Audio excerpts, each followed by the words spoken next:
అందరికీ నమస్కారం అండి. హెడ్డింగ్ చూసి లక్ష్మీ పూజ అందరూ చేసుకుంటాము, తప్పులు చేయడం ఏంటా అని అనుకుంటారా? ఒకసారి వివరాలు చెప్తాను, పూర్తి వీడియో చూడండి.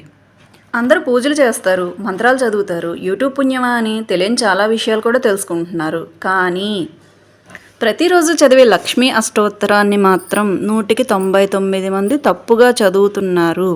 ఇది తెలుసుకోవడం కోసం నేను ఈ వీడియో చేస్తున్నాను. లేదండి మేము కరెక్ట్గా చదువుతాము అనేవాళ్ళు కూడా ఈ వీడియో పూర్తిగా చూడండి. తప్పు ఎక్కడ జరుగుతుందో తెలుసుకోవాలి కదా. అందుకని వివరాల్లోకి వెళ్లే ముందు నా పేరు గీత. ఈ వీడియోకి లైక్ చేయడం మర్చిపోవద్దు. వీడియో నచ్చితే మీ ఫ్రెండ్స్ అండ్ ఫ్యామిలీ మెంబర్స్కి కూడా షేర్ చేయండి. తప్పకుండా నా ఛానల్ని సబ్స్క్రైబ్ చేసుకోవడం మటుకు మర్చిపోవద్దు. వివరాల్లోకి వెళ్తే ఏ పూజ చేసినా ఏ వ్రతం చేసినా ఓంకార ప్రణవనాదాన్ని మటుకు ముందుగా మనం పఠిస్తాం. ఆచమనం చెయ్యాలన్నా, షోడశ ఉపచారాలు చేయాలన్నా, అంగపూజ చేయాలన్నా, అష్టోత్తరాన్ని చదవాలన్నా, ధూపం ఇవ్వాలన్నా, దీపం ఇవ్వాలన్నా, ఆఖరికి నైవేద్యం పెట్టాలన్నా కూడా ఓంకారం లేకుండా ఏ మంత్రాన్ని మనం ఉచ్చరించం. అటువంటి ఓంకారంలో ముఖ్యమైన 3 అక్షరాలు ఉంటాయి. ఆ అక్షరాలకు అర్థాలను కూడా నేను ఇప్పుడు చెప్తాను. మొదటిది అకారం, బ్రహ్మదేవుడికి సూక్తిది. రెండవది ఉకారం, శ్రీ మహావిష్ణువుకి సూక్తి ఇది. మూడవది మకారం, లయకారకుడైన ఆ శివుడికి సూక్తి ఇది. అంటే ఒక్క ఓంకారంలోనే బ్రహ్మ విష్ణు మహేశ్వరులను మనం స్తుతిస్తూ ఉన్నాము. అందుకే పూజలు చేసేటప్పుడు కానీ, గుడిలో అర్చనలు జరిగేటప్పుడు కానీ, ఉదయం యోగాభ్యాసం అప్పుడు కానీ ప్రతిరోజు ఓంకారాన్ని నిత్యం స్మరిస్తాం. ఓంకారం అంటే బ్రహ్మాండనాదం, పాపనాశనం, జ్ఞానవృద్ధి, గణపతి స్వరూపం, ఇలా ఎన్నో విశేషాలున్నాయి ఒక్క ఓంకారంలోనే. ఓంకారం గురించి పూర్తి వివరాలు తెలుసుకున్నాం కదా. ఇప్పుడు ఐంకారం గురించి చెప్తాను, వినండి. హెడ్డింగ్ ఏమో లక్ష్మీ అష్టోత్తరంలో 199 మంది తప్పులు చదువుతారు, మీరేమో ఓంకారం అంటారు, ఐంకారం అంటారు అని తిట్టుకోమాకండి. కొంచెం శ్రద్ధగా వినండి. ఐం అనే బీజాక్షర మంత్రానికి అధిదేవత సరస్వతీదేవి. ఐం బీజాక్షర మంత్రం అర్థం జ్ఞానం, విద్య, ఐశ్వర్యం, శక్తి విస్తరణ ఇలా ఉంటుంది. అంటే ఓంకారనాదంతో ఐంకారనాదాన్ని కలపడం వల్ల పాపనాశనం జరిగిద్ది, జ్ఞానవృద్ధి జరిగిద్ది, విద్య లభిస్తుంది, ఐశ్వర్యం లభిస్తుంది, శక్తి విస్తరణ కూడా జరుగుతుందన్నమాట. ఇక మూడవది ముఖ్యమైనది యకారం. అంటే యకారం మోక్షానికి ప్రధానం. స్వామి మాకు మోక్షాన్ని ప్రసాదించండి అని చెప్పి యకారాన్ని ఉచ్చరిస్తూ ఉంటారు. ఇప్పుడు లక్ష్మీ అష్టోత్తరం గురించి చెప్తున్నాను, వినండి. ప్రతి ఒక్కళ్ళు చదివేటప్పుడు ఇలాగే కదా చదివేది.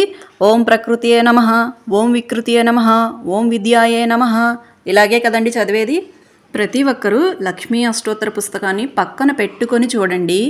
ఓం ప్రకృత్యై నమః ఐంకారం పలుకుతుంది, వికృత్యై నమః విద్యాయై నమః. అంటే లక్ష్మీ అష్టోత్తరం చదివేటప్పుడు మనం యకారాన్ని ఉచ్చరిస్తున్నాం, లయకారాన్ని పలుకుతున్నాం. చదవలసిన విధానం ప్రకృత్యై, వికృత్యై, విద్యాయై అంటూ ఐంకారాన్ని పలకాలి. అంటే దాదాపు లక్ష్మీ అష్టోత్తరంలో 102 సార్లు ఐంకారం పలుకుతుంది, 6 సార్లు మాత్రమే యకారం పలుకుతుంది. అంటే మనం పూజ చేసేటప్పుడు అమ్మా మాకు ధనాన్ని ప్రసాదించు, నువ్విచ్చిన ధనంతో మేము అర్జించి భూలోకంలో సుఖ సంతోషాలను అనుభవించి ఇక ఆఖరిగా మాకు మోక్షాన్ని ప్రసాదించమ్మా అని ఓం నమః శివాయ అనే 6 అక్షరాలకు సంకేతంగా యకారాన్ని 6 సార్లు పలుకుతాం లక్ష్మీ అష్టోత్తరంలో. ఈ 6 సార్లు యకారం కూడా ఎక్కడ పలుకుతుందో నేను చెప్తాను, చూడండి. మొదటిది 9వ నామం ఓం వాచే నమః, 12వ నామం ఓం సూచయే నమః, 31వ నామం ఓం బుద్ధయే నమః, 40వ నామం ఓం లోకమాత్రే నమః, 69వ నామం ఓం పుష్టయే నమః, 84వ నామం ఓం సిద్ధయే నమః. ఇలా 6 సార్లు మాత్రమే యకారాన్ని పలకాలి, 102 సార్లు ఐంకారాన్ని మనం ఉచ్చరించాలి. కానీ మనం 108 నామాలలోనూ యకారాన్నే ఉచ్చరిస్తూ మోక్షాన్ని అడుగుతున్నాము. ఆ తల్లి మనం అడిగిందే ప్రసాదిస్తుంది. అమ్మవారు తప్పేమీ లేదు, ఇక్కడ మనం ఉచ్చరించే ఉచ్చరణే తప్పు. అమ్మ అయినా సరే అమ్మ అన్నం పెట్టు అంటే అన్నమే పెడుతుంది, పిజ్జాలు బర్గర్లు పెట్టదు కదా. మనం అడిగింది ఇచ్చేదే తల్లి. ఆ తల్లి మనం అడిగిన దాన్ని మాత్రమే ఇస్తున్నారు. ఇప్పుడు అందరూ కామెంట్ రూపంలో చెప్పండి, ఎంతమంది తప్పులు చదువుతున్నారు లక్ష్మీ అష్టోత్తరాన్ని. గరికపాటి గారు చెప్పినట్టు ఒక్క మంత్రం చదివినా అర్థం తెలుసుకొని చదవాలి. పుస్తకాలు పుంకాలు చదివేసేయడం కాదు. చదివేది ఒక్క మంత్రమైనా దాని అర్థం, వివరణ పూర్తిగా తెలియాలి. అలాగే చాలామంది లలిత సహస్రం చదివేటప్పుడు కూడా స్పీడ్గా చదివేయాలని చెప్పి చాలా తప్పు అర్థాలతో ఫాస్ట్గా చదువుకుంటూ వెళ్ళిపోతున్నారండి. అది కూడా చాలా తప్పు. లలితా సహస్రం అనే కాదు, లక్ష్మీ అష్టోత్తరం అనే కాదు, ప్రపంచంలో దేవుడి పుస్తకాల్లో ఏ స్తోత్రమైనా ఏ మంత్రమైనా తప్పు లేకుండా ఉచ్చరించడానికి ప్రయత్నం చేయండి. ఎందుకంటే తప్పు చదివి లేని పాపాన్ని మనం నెత్తినేసుకోవడం, మనతో పాటు మన తరాలు నెత్తినేయటం కాకుండా కరెక్ట్గా చదివి ఆ పుణ్యాన్ని మన తరతరాలకి అందించండి. ఎందుకంటే మనం చేసే తప్పులు మన తర్వాతి తరాలను వెంటాడతాయి. అలాగే మనం చేసే పుణ్యకార్యాలు కూడా మన తర్వాతి తరాలను వెంటాడతాయి. ఇలాంటి ఎగ్జాంపుల్ ఇచ్చే ఒక చిన్న కథ చెప్తాను, వినండి. ఒకరోజు ఒక మూర్ఖుడు ఒక మునీశ్వరుడి దగ్గరికి వెళ్ళి ఓ ప్రశ్న అడిగాడంట. విత్తనం అంటే ఏంటి, ఫలం అంటే ఏంటి, ఫలితం అంటే ఏంటి అని అడిగాడంట. దానికి ఋషీశ్వరుడు ప్రశాంతంగా ఒక కథ చెప్పారంట. పూర్వకాలంలో ఒక 70 ఏళ్ల వయసున్న వృద్ధుడు ఒక మామిడి టెంకను తీసుకొని మట్టి తవ్వుతూ అందులో నాటడం కోసం ప్రయత్నం చేస్తున్నాడంట. ఈలోపు అటుగా వెళుతున్న రాజుగారు, ఏమయ్యా ఇప్పుడు ఈ మామిడి టెంకను నాటుతున్నావు, అది చెట్టయ్యి పళ్ళు కాచేదాకా బతకాలని అనుకుంటున్నావా, అంత ఆశ ఉందా నీకు అని చెప్పి హేళన చేశాడంట. అప్పుడు ఆ వృద్ధుడు ఇలా సమాధానం చెప్పాడంట. రాజా, ఇలాగే మన ముందు తరాల వాళ్ళు కూడా అనుకుంటే ఈ రోజున ఈ ఫలితాన్ని మనం పొందగలిగే వాళ్ళమా అని అడిగాడంట. రాజుగారు సిగ్గుతో తలదించుకున్నాడంట.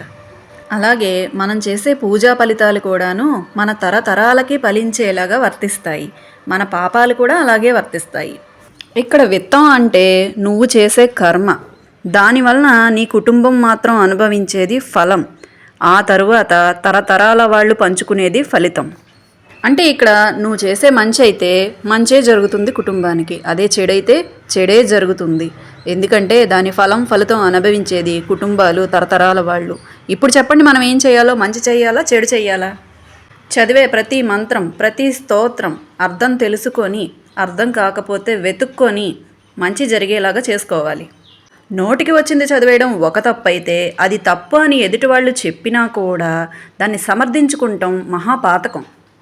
ఇక ప్రతి కుటుంబానికి మహాపాతకాలని అంటగట్టాలనుకుంటున్నారో లేకపోతే మంచి ఫలితాన్ని అంటగట్టాలనుకుంటున్నారో తెలుసుకొని ప్రతి మంత్రాన్ని ఉచ్చారణ తప్పు లేకుండా చదవడానికి ప్రయత్నం చేయండి. లక్ష్మీ అష్టోత్తరం నేను చెప్పిన విధంగా చదివి అమ్మవారి కృపకు పాత్రలు కండి. మరికొన్ని ముఖ్యమైన విశేషాలతో, మరికొన్ని ముఖ్యాంశాలతో మరొక వీడియోతో మీ ముందుకు వస్తాను. Thank you for watching. Video మటుకు లైక్ చేయడం మర్చిపోవద్దండి. మీ ఫ్రెండ్స్ అండ్ ఫ్యామిలీ మెంబర్స్కి కూడా షేర్ చేయండి. ఫస్ట్ టైం నా ఛానల్ చూస్తున్నట్టయితే సబ్స్క్రైబ్ తప్పకుండా చేసుకోండి. Thank you. ఓం శ్రీ మహాలక్ష్మీదేవ్యై నమః. ఓం నమో నారాయణాయ.